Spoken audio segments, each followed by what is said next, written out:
Good evening, good evening, good evening, everyone. Um, thank God for another day. Um, Welcome to another episode of, of course, Frontline News. We are live this week.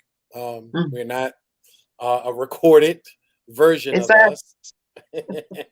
Mm, mm. We will be joined by our other, uh, I guess, partner in the struggle very shortly, Yolanda Pulley. But I am joined this afternoon with my sister, someone that I think, I mean, if I had to have a blood sister, I'm an only child, by the way, Donna. If I had to have a blood sister, I'd be honored to have you as my sister.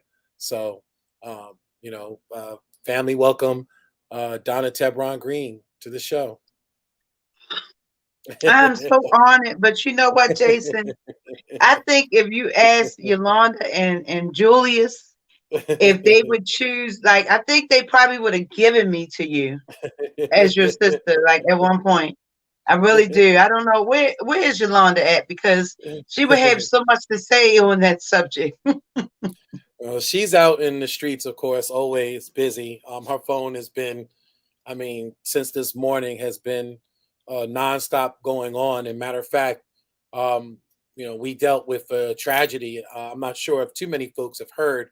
And we want folks to share this episode. Please share this episode on your timelines, on your groups, because this month is Mental Health Awareness Month, the month of May.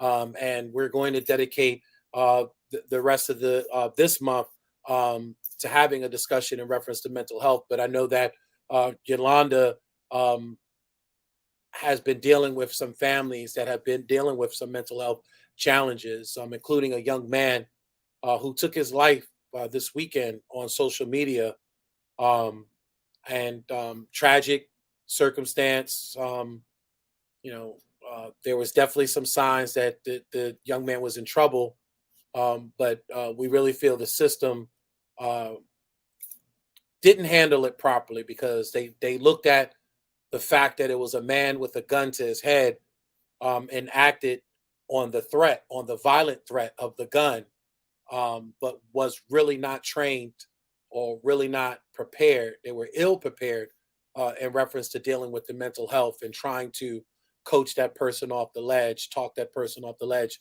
They just were not capable of doing that. Not this current police department. And so Yolanda is currently working with the family of that tragedy to try to find some forward steps, to try to move forward from this, from this tragedy that took place with their child. But Donna has just been a really, really troublesome weekend, and it's already starting already this week with trouble. Unfortunately, the city has run out of money, folks, in reference to Mhm. helping these families coming out of the pandemic. And now they're scrambling to try to serve families that still are being affected by COVID and are having issues in reference to paying their rents. And And you there know what, was, Jason? You know what I said as far as the domino effect. It's like we are experiencing the domino effect.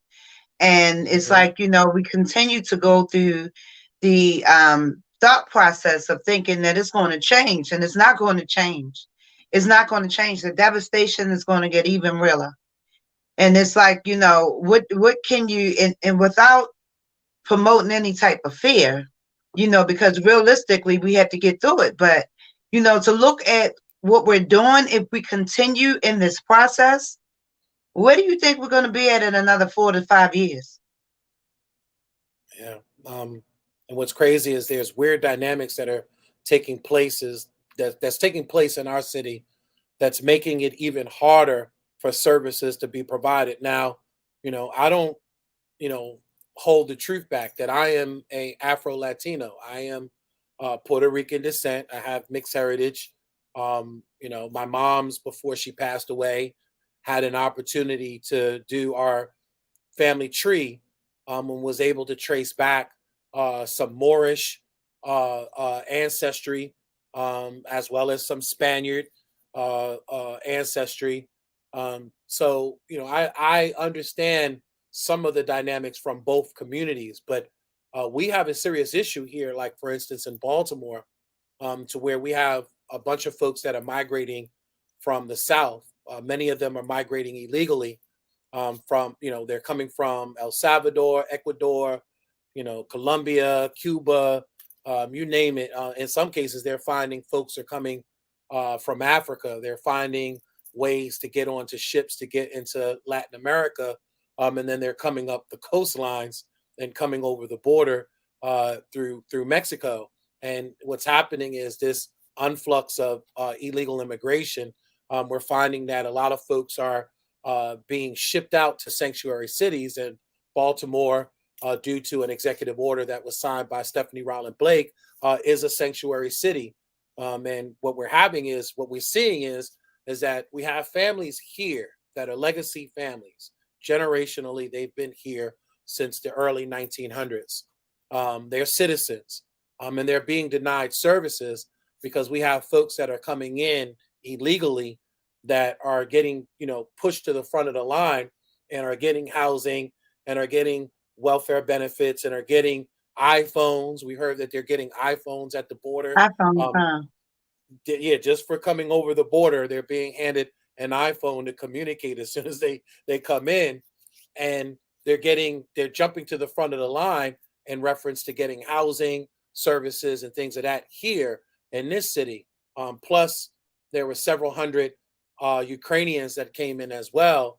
Because they're in a war right now in Ukraine with Russia, and those families have also been pushed to the front of the line in reference to housing, and other organizations, charitable organizations, have jumped in place to help these families. While we have families with children in Baltimore City, and the city is saying the only solution that we have for you is you must go to a code blue shelter and wait in line and get on a list in order to get services, in order to get some sort of help and remedy in reference to your homelessness issue.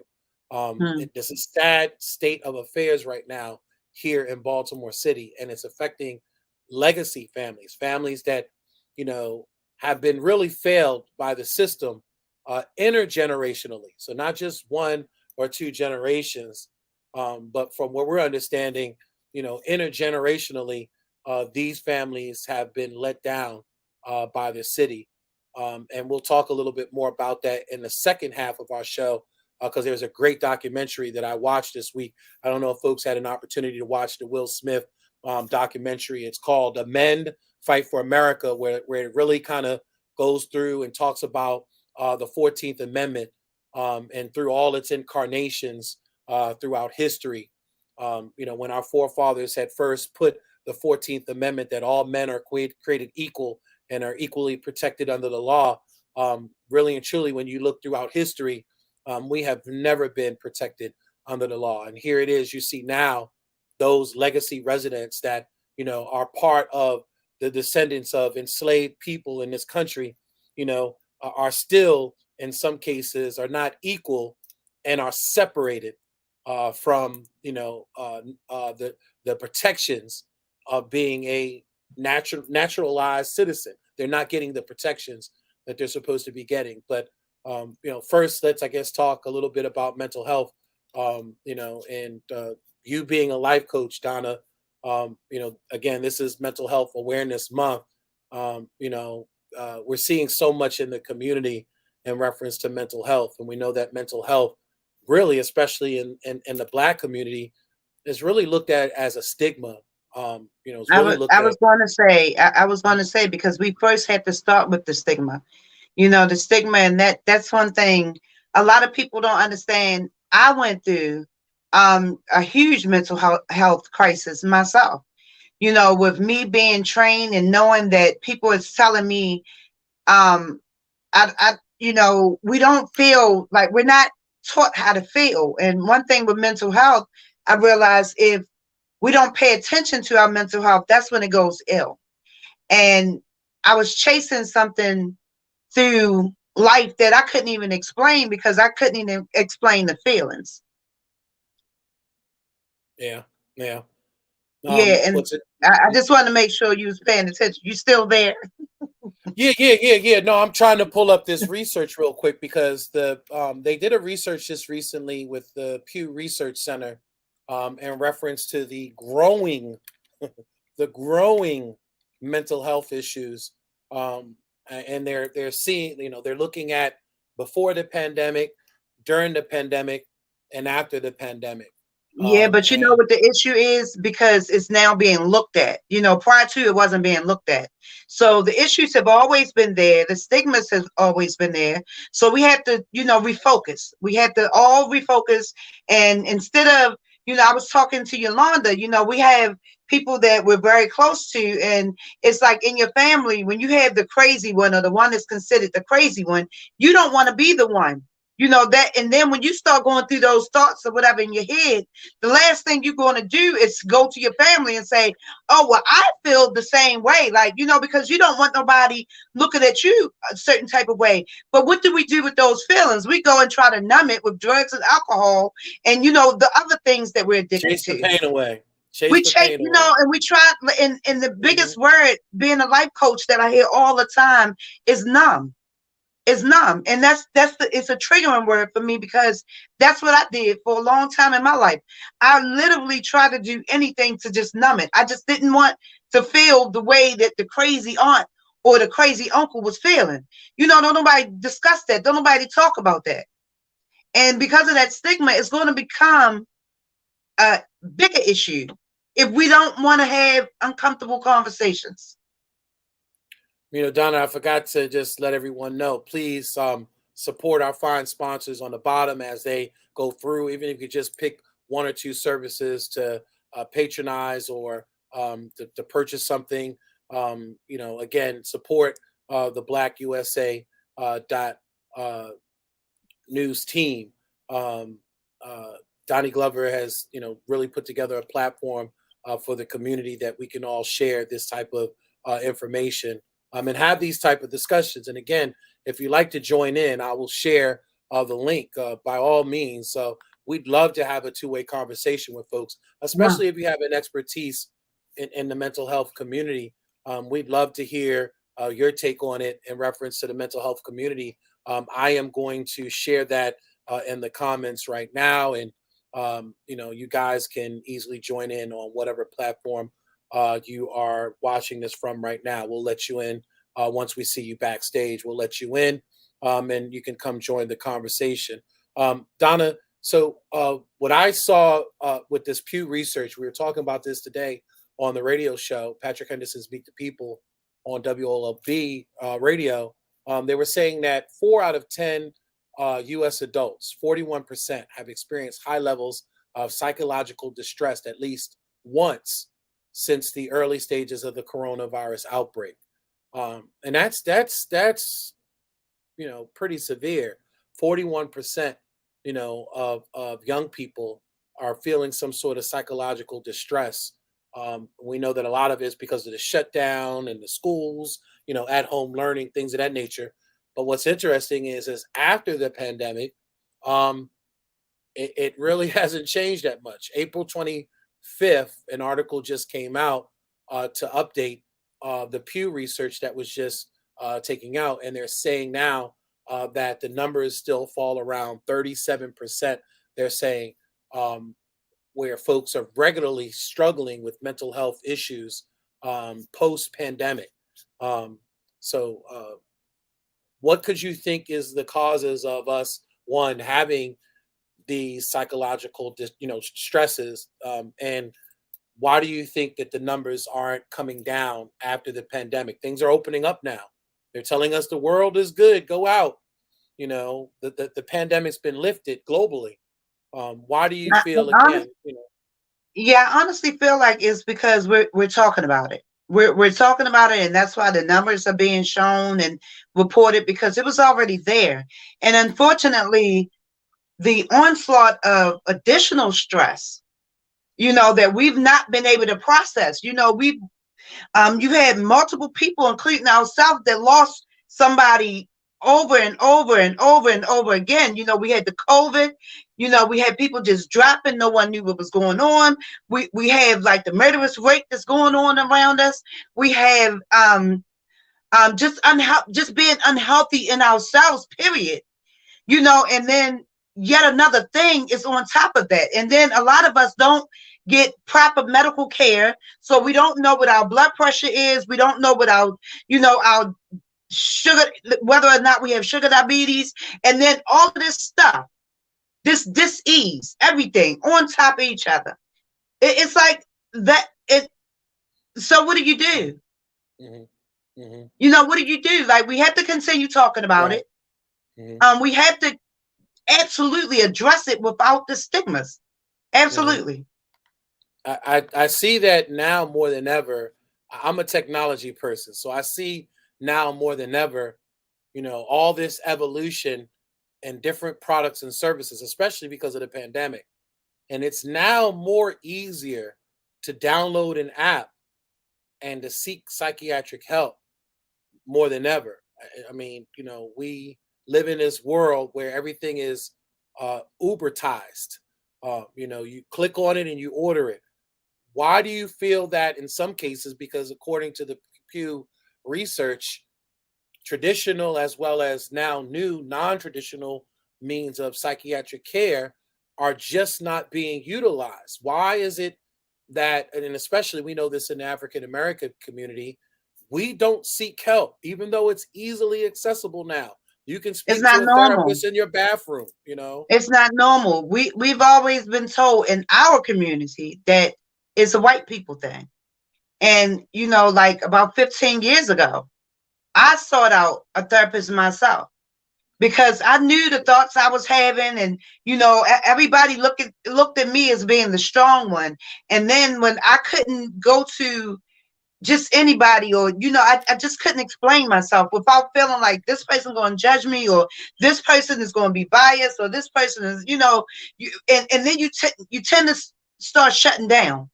So I literally went and sought out a stranger, but I realized that one of the things I had to do was something that I wasn't used to doing. I had to be completely honest.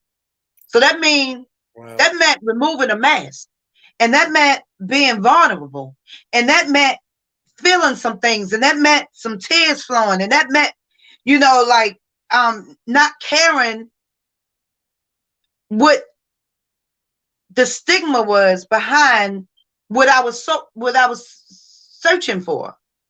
And once I was able to put all of that aside, I realized that it was me. All the things that I was going through, and the battles and the fights and all the enemies that I created, a lot of times it was all within here, because a lot of things that I was trained to keep it inside. And then that I keep telling people, like, the reason why I approach things immediately now, because once I let it live in here and plant a seed, oh my God, it gets, oh, Right. Right. Jason, Right. Right. it's so Right. bad. And some of the thoughts, if I explained it to you, how it plays out in my head, you would Right. literally look at me Right. like, Right. girl, you crazy. And that's why I tell people I'm okay with the Right. word crazy, because some of my Right. thoughts, I know if somebody said it to me, I would say, oh, you crazy. Right. It's funny that you say that because you are your sister's sibling, by the way, because her mind works in similar ways. If you plant something in her head, it's gonna fester and grow, and it becomes and it becomes this monstrous thing in her mind. So trust me, It's huge. I And then get it's it. the most negative as it could get. Oh, it's Hmm. so bad. And then once the situation, like, after a while, when everything plays out, you like, wait a minute, that's all? That was it? In Yeah. my head, Yeah. somebody Yeah. died or something. I don't know. Like, it gets really bad. It it But it yeah. It's interesting. According to the Substance Abuse and Mental Health Service Administration of America, it says that um, the facts on mental health, you know, it says that the issues can affect anyone in reference to mental health. 1 out of 5 American adults experience a mental health condition within a given year. 1 in 6 young people have experienced a major depressive episode. 1 in 20 Americans have lived with a serious mental illness, such as schizophrenia, bipolarism disorder, or major depression. Um, and it says that additionally, suicide is the leading cause of death in America. Not heart disease, not cancer, not sugar diabetes. It says here the number one cause of death in the United States is suicide. And it says that, in fact, it was the second leading cause of death for young people ages 10 to 24. And suicide has accounted for a loss of more than 45,979 lives in 2020, nearly double the number of lives lost to homicide and addiction. Um, Mm. this is serious, and I'm glad that we're in mental health awareness month to try to really, like you said, we got to have these conversations, and we have to Mhm. try to break the stigmas, especially in the Black community. We have to understand that there's nothing wrong, and I know that me, Yolanda, and us, and even we've talked about this. We hate using the word mental health issues. We like to call it mental wellness. We have to work on our mental wellness. So we have to take some of these past stigmas off of our mental wellness. And just like we worry about our financial wellness and we Yep. worry about our health wellness, Mhm. we need to do a mental wellness check, Yep. and get regular checkups. And in some cases, like you take your car to go get a tune up and an oil change, Mhm. from time to time when we're dealing with issues, we need to go get that oil change. We need to get that Yep. tune up, and it's so I'm glad important that you we break mentioned this that, stigma. Jason, because that's really important. Like it's like sometimes we throw a word around, and maybe we need to find a better word, something that's more something that can relate better, or something that's more acceptable. Because at this point, if the stigma isn't taken away, then people aren't going to feel comfortable enough, and then they'll go to their last resort. For me, I've been there. I just asked my sister, I said, have you ever looked at me as ever being suicidal? And she's like, no. And she said it with so much Wow. confidence.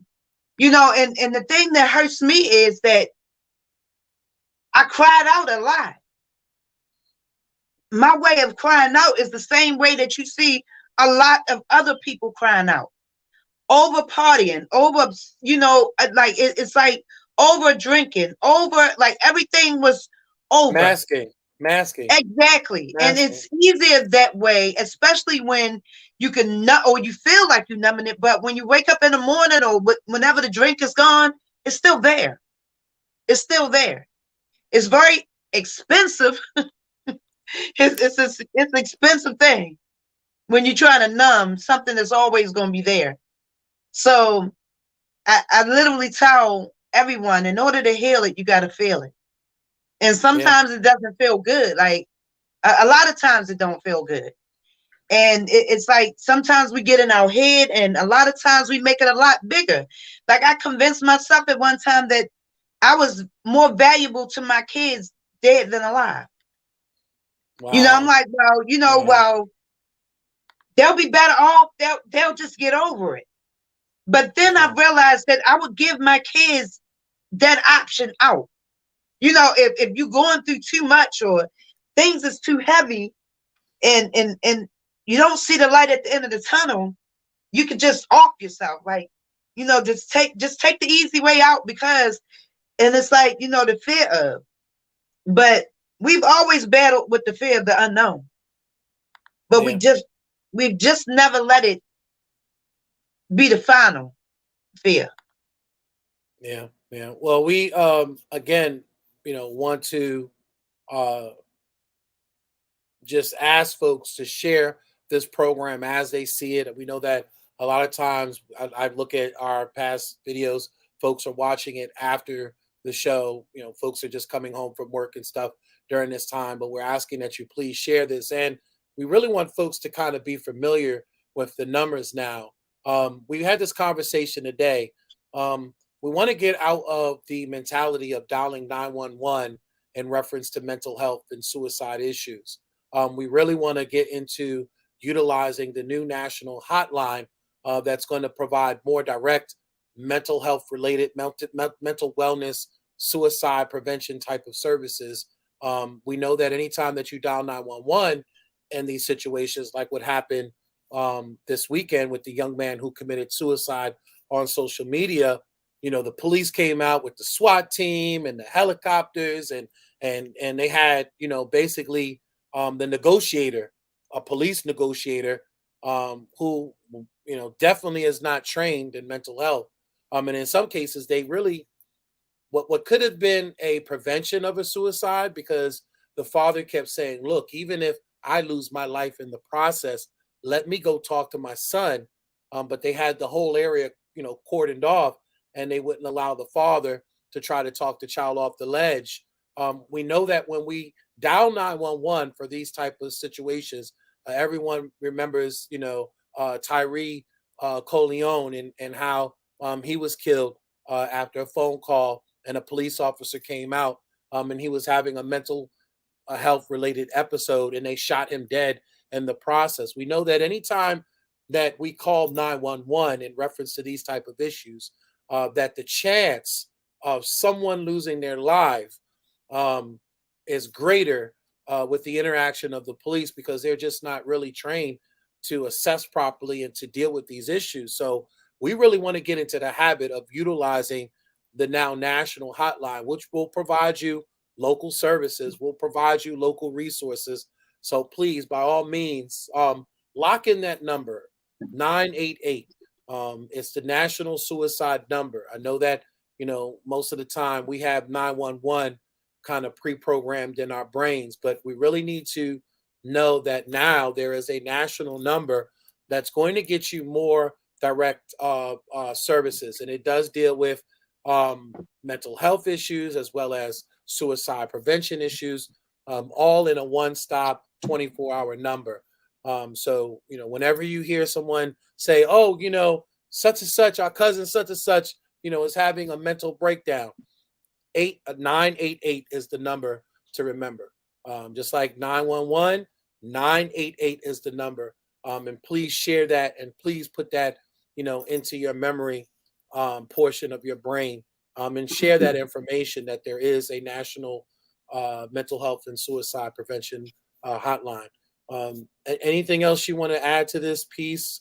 In addition, like if sometimes people don't want to talk to a stranger, they want to talk to somebody that's closer. So you could always reach out to us. We're available 24/7, 7 days a week.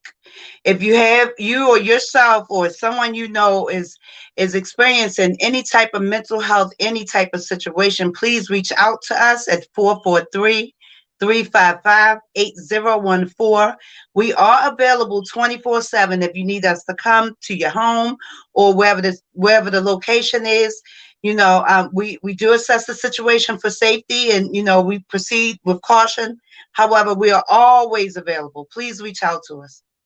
Even if you just want to drop us an email, maybe you don't want to talk in person, you can text through that number as well. And like Donna said, it is 24 hours a day. Yes, we do take calls at 3, 4 in the morning to talk people off the ledge.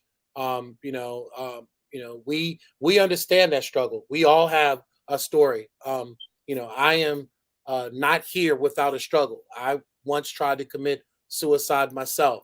I wasn't very successful at it. I ended Thank up in God. Maryland General. Yeah, thank the creator. But I think Hmm. that in many cases, the creator, the creator has the ability to step in, but sometimes we have to walk through those journeys. We have to, go through the shadow and the valley of death. Um, One, to fear no evil, but at the same time, to also have those experiences to be able to go to someone else and have those conversations with, and say, I know exactly how you're feeling. I've been Yep. through there before. Someone told me one time, and you remind me of this, Donna, that folks like yourself, folks like Yolanda and me, and there's others out there that I know that are true advocates, and they have life experience. They have some battle scars of life in them. That we are gatekeepers, Mm. and what gatekeepers are folks that are supposed to be on the outside of the pearly gates, um, helping those to navigate those from making the wrong choices, and ending up having to go see the creator or the maker, prematurely in life. And it's us gatekeepers that we have been through experiences ourselves that Hmm. almost put us through that gate. Whether we was in the streets deep and been shot at multiple times, I've been shot, I've been Hmm. stabbed.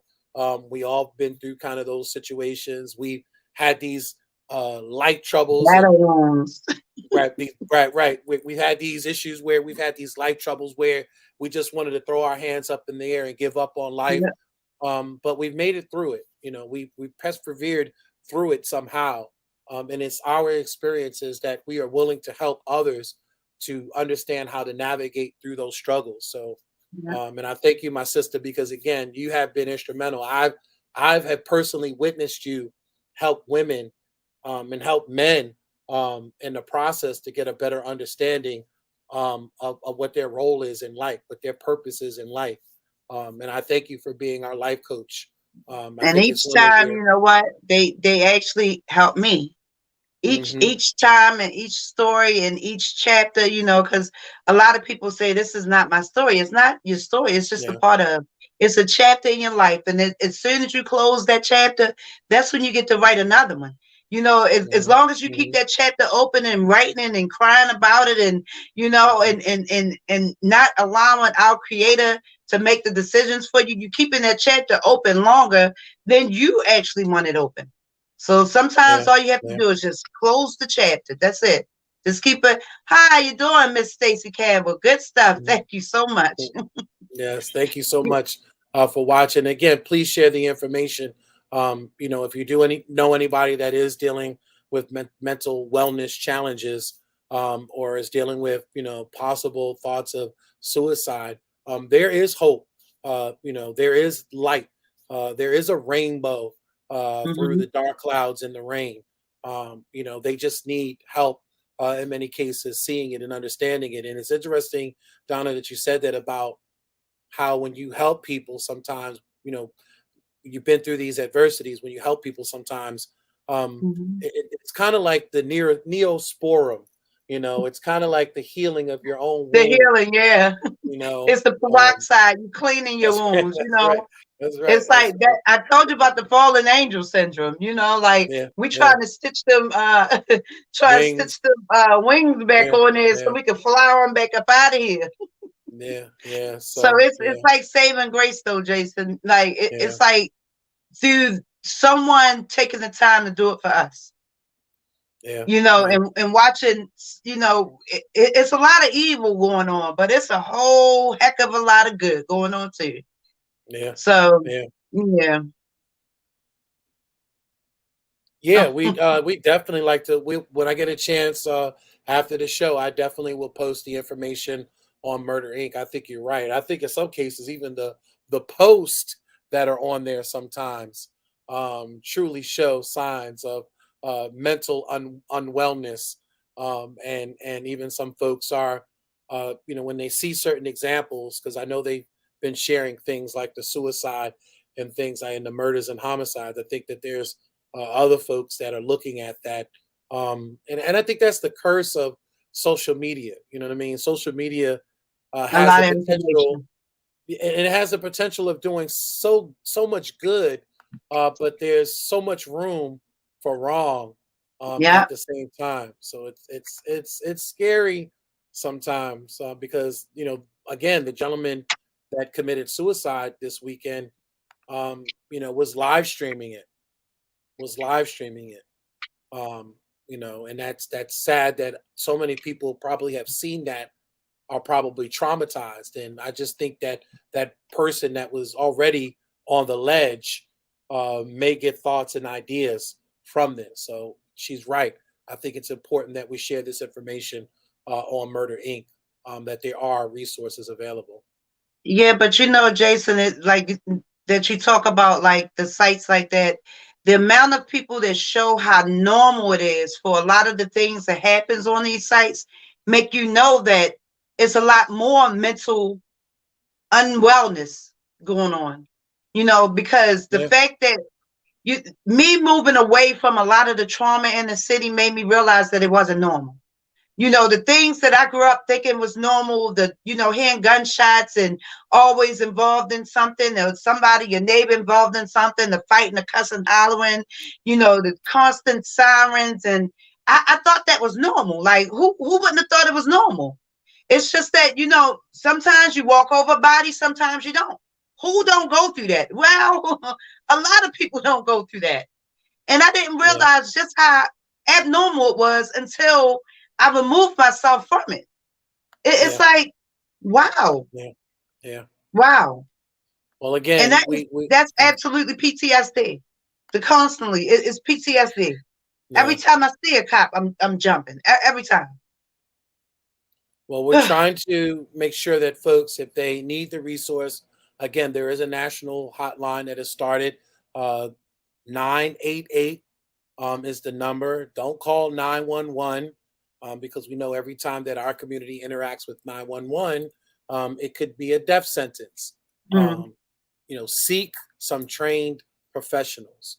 Um, again, 8988 is the number to call for the 24-hour mental health and suicide prevention hotline. So give them a call. I've already had some folks that have testified to utilizing that service, and they have found it to be a pleasurable experience and a plethora of resources and information to be able to utilize from. So please, Yeah. and then if you have any experience in it, we'd love to hear from you guys back in reference to it. I think we do have one more comment in reference to this. I'm going to pull that comment up. And Ms. Campbell said that I grew up in a country, so moving to the County. city was shocking to me. I'm sorry, the county. So moving to the city was a shock to me. I definitely understand what you mean about being shocked when you see. I think she's saying things from another lens. Yeah. Yeah, and that's interesting because I actually have another subject that I wanted to move on to, and it's interesting because um, we talk about the city dynamics, and so I had an opportunity, and I want to share this with everyone. I had an opportunity to watch this documentary this week, and I definitely suggest that folks watch this documentary produced by, I believe, Jada and Will, and Will is narrating. And I know there's some folks that have some issues with Will and all the stuff, the controversy, the slap on the Oscar, and whatever have you. But I think that the information, I'm sorry, I'm trying to get this one banner off of the screen here. I think that the information that they share is so pertinent, Donna. So all of our battles within our community have all been waged utilizing the 14th Amendment. When you look at Mm. voters' rights, civil rights, and each time that the 14th Amendment was presented, Jason, um, do me a favor. mhm. Can you quote the 14th Amendment?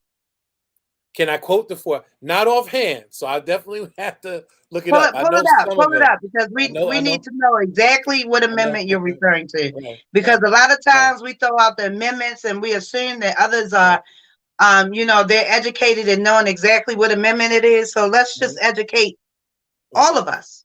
Perfect. So the 14th Amendment decides who is a citizen and the protections that you get as a citizen under the law. So it says here, passed in June of 1866 and ratified 2 years later on July 1868, the 14th Amendment grants citizens to all persons born or naturalized in the United States, including formerly enslaved people, and provides all citizens with equal protection under the law.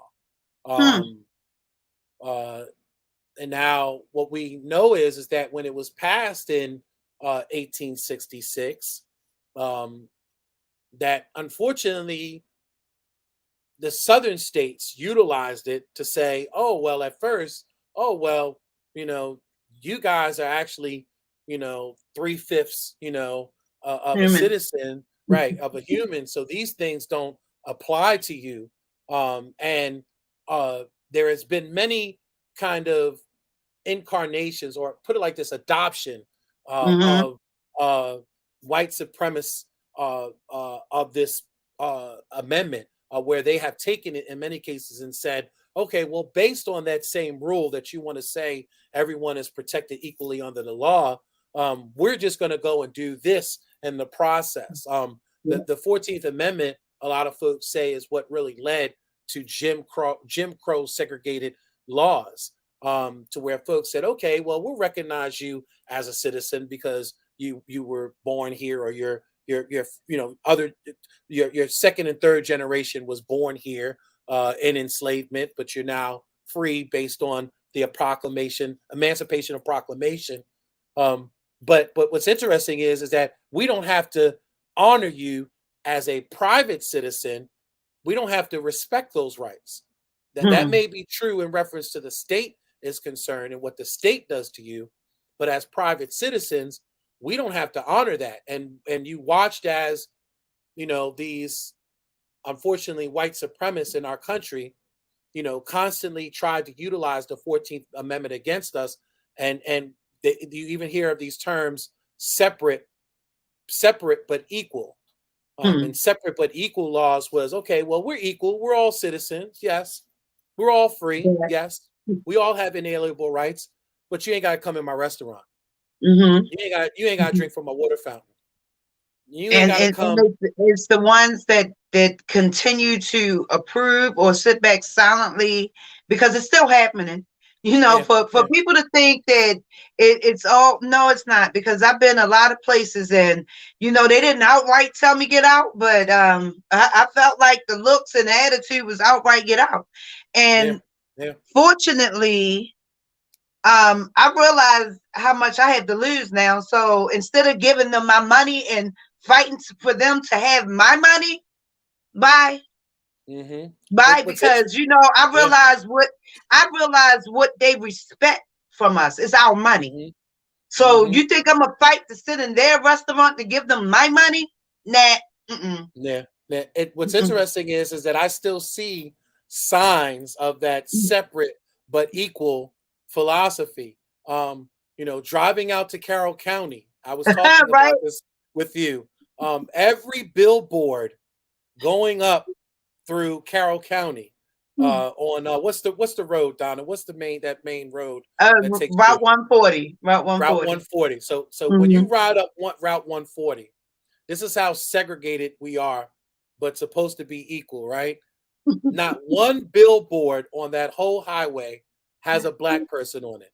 There's realtors, there's people enjoying food restaurants, there's MAGA,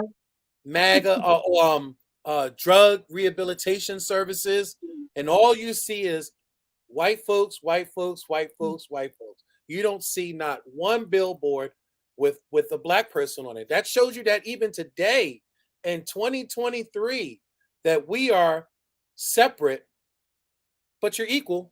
According to them, you're equal. You can do what you want. You want a billboard, go in your community and get a billboard with Black people on it.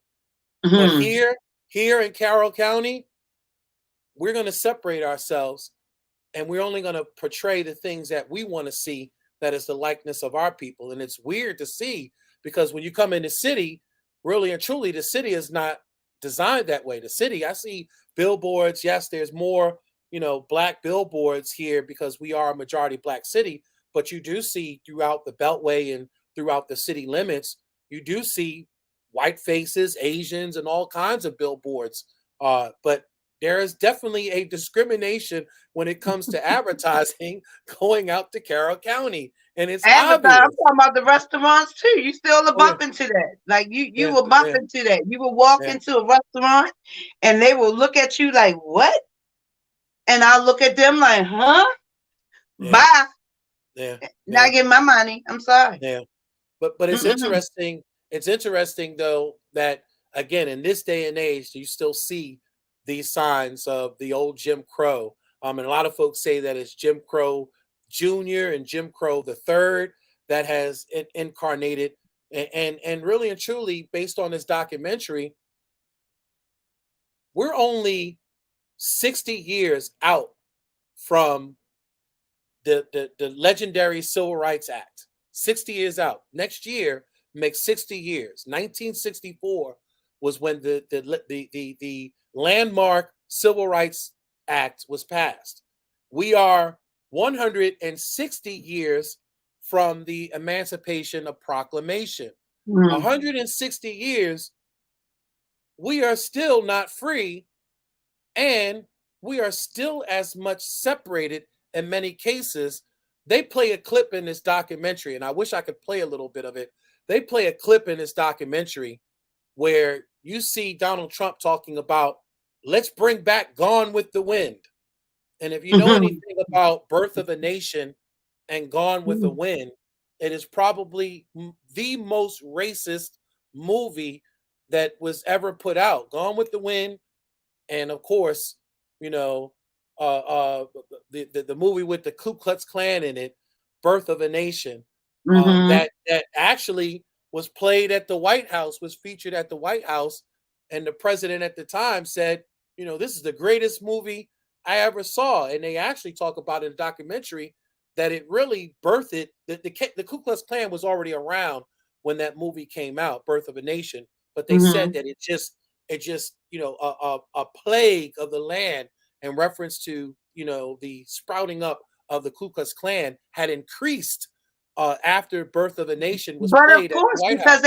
they made it look so nice. They put a little oomph on it. They made it Mm-hmm. a little sexy because people are now Hollywood, right, right, approving it. Like now right, they got it on the screen, so why not? yeah, That's just yeah, like with the Trump he put it all on the screen. That's why you got all of yeah, these yeah, people that's willing to take off their hoods now. yeah, They've yeah, been sitting in yeah. front of you all this time. You still got the ones that's still too nervous to take their hood off. But you Mm-hmm, got the ones that are mm-hmm, standing there in your face with their hood on. mm-hmm.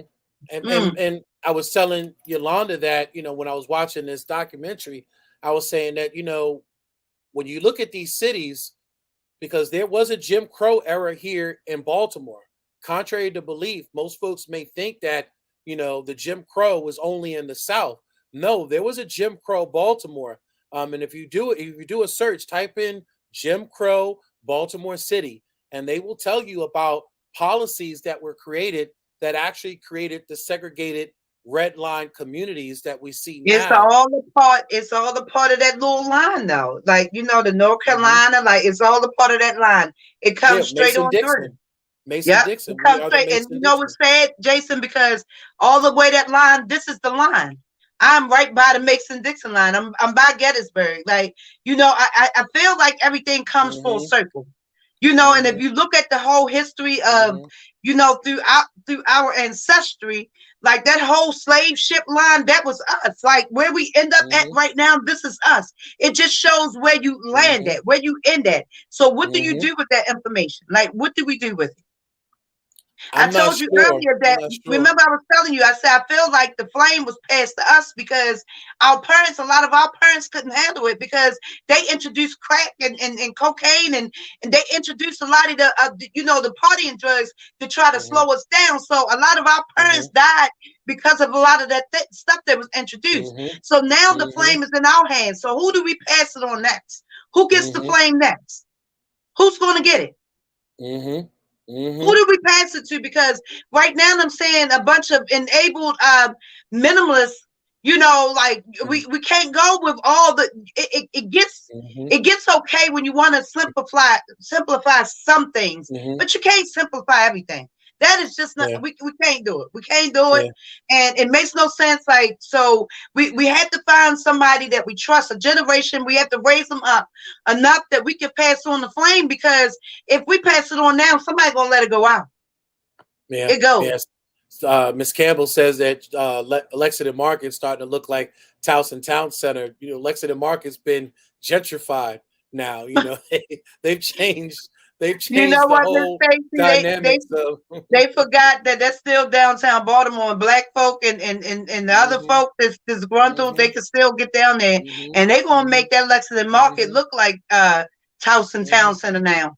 You been to Yeah. Towson Town Yeah. Center?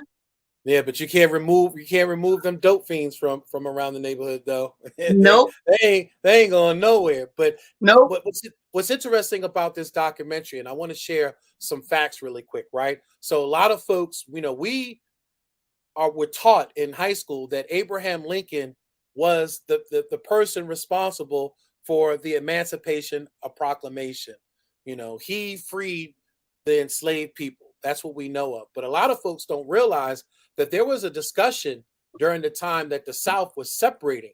And when the South was separating, uh, the discussion was that Lincoln wanted to save the Union, and he was willing to sacrifice black people in the reference of saving the Union. And we look at, Mhm. we were taught that Abraham Lincoln was the freedom fighter that led us to freedom, but And we technically was there going was to a be sacrificed. right. But we were actually there. The conversation really originally started where he invited a bunch of black leaders, including Frederick Douglass at the time, to the White House. And they had stenographers and all kinds of stuff recording this conversation.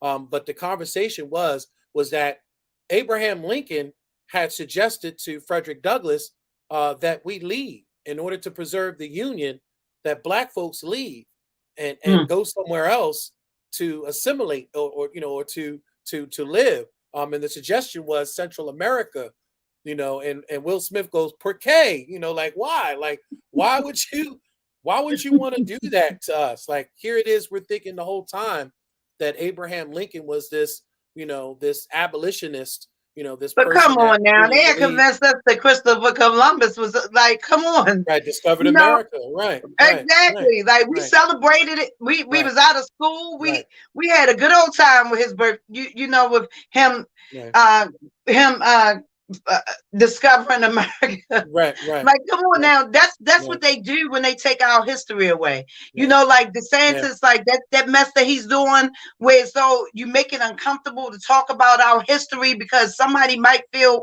uncomfortable. yeah, Well, it's uncomfortable for us too.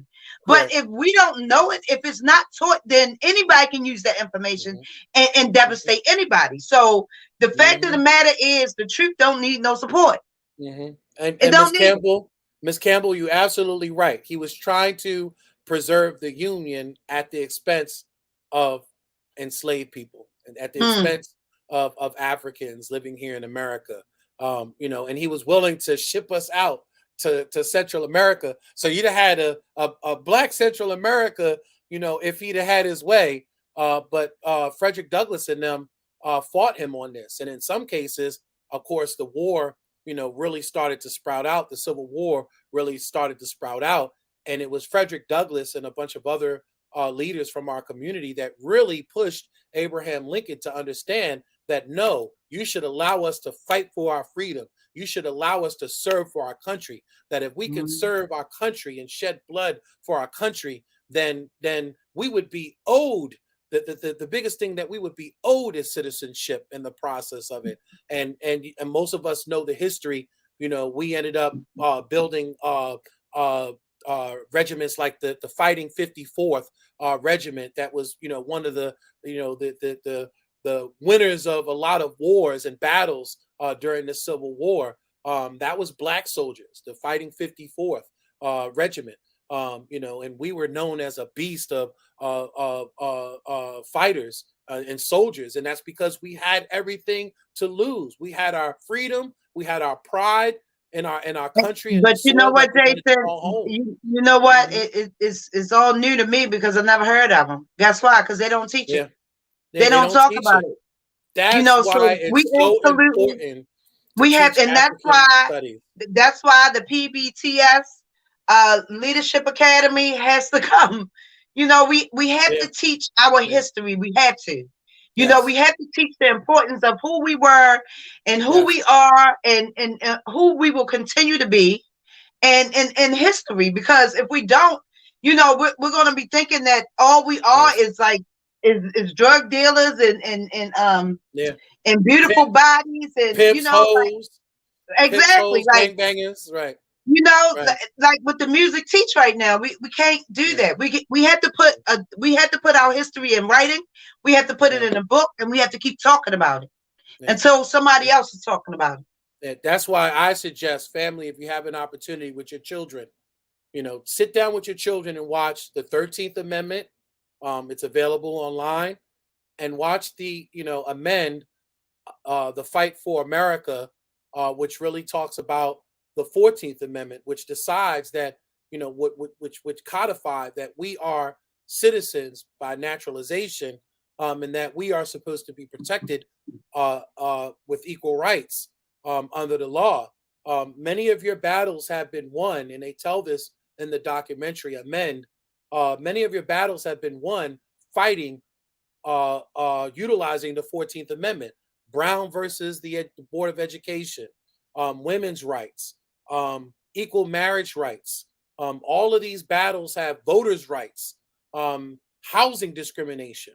All of these things have been fought in the Supreme Court utilizing the 14th Amendment. We need to understand how strong our Constitution is, and how to utilize our Constitution to preserve our rights. I consider myself a constitutionalist. I love the Constitution. I don't necessarily appreciate the forefathers.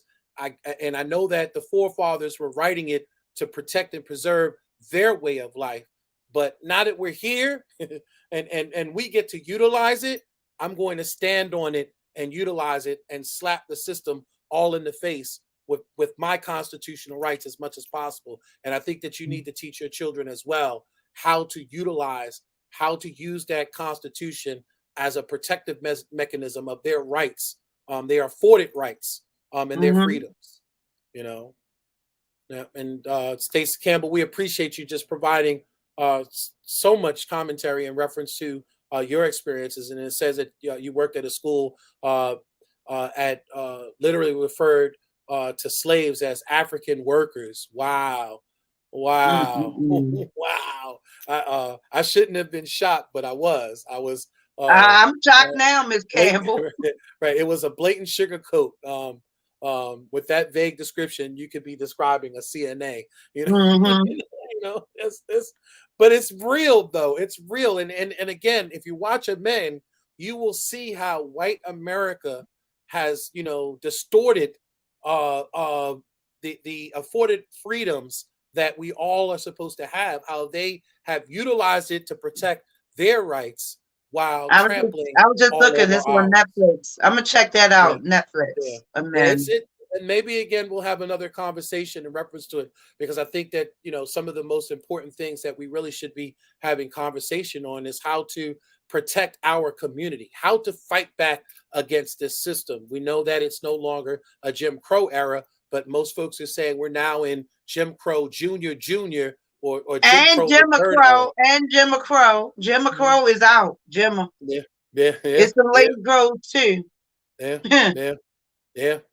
So we have to understand what these rights mean to us. And family, as we get ready to wrap up here, and I don't know what happened to our fearless leader there, but our organization is People Empowered by the Struggle. If you need us, you can easily reach us at 443-355-8014. We are a 24-hour-a-day operation. We don't take off for your birthday, my birthday, nor the resurrection or Jesus' birthday. So give us a call if you need us. Go visit our website and find out the information in reference to what we do, the services that we provide.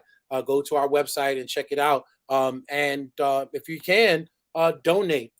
We do appreciate your donations. We don't get any funding from the city. A lot of times we're doing the work for the city and helping folks navigate through the city, but we get absolutely nothing in return. We live basically off of just sheer love and the sweat equity that we put in to the community. So we appreciate your donations. So until next time, each and every Monday at 6 to 7 p.m., tune into Frontline News. Please share. We love y'all, and we will see y'all next time. Yolanda, we miss you. We don't know where you're at. We miss you, Yolanda. Call us. Good night, guys. Good night, family. Good night.